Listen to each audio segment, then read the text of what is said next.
સુરતના ટેક્સટાઇલ માર્કેટમાં ચોર સ્પાઈડરમેનની સ્ટાઇલથી પાઇપ વડે ઉતરી 11 લાખની ચોરીને અંજામ આપી ફરાર થઈ ગયા છે. પોલીસ પાસેથી મળતી માહિતી પ્રમાણે સુરતના વેસુના રત્ન જ્યોતિ એપાર્ટમેન્ટમાં રહેતા સંદીપ ગિરાસે રિંગ રોડ ઉપર આવેલ સુરત ટેક્સટાઇલના 5મા માળે આવેલા ઓડિટોરિયમમાં સાઈ ડ્રેસીસના નામે કાપડની પેઢી ધરાવે છે.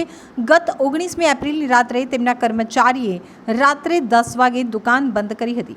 તો બીજા દિવસે સવારે તેમના કર્મચારીઓ દુકાને પહોંચ્યા ત્યારે દુકાનનું તાળું તૂટેલું જોવા મળ્યું હતું. ત્યારે અંદર ટેબલમાં મૂકેલા રોકડા 11 લાખ રૂપિયા ચોરી થઈ ગયા હતા. હિસાબ માટે જે મોબાઈલ ફોન રાખવામાં આવતો હતો તે પણ ચોરી થઈ ચૂક્યો હતો.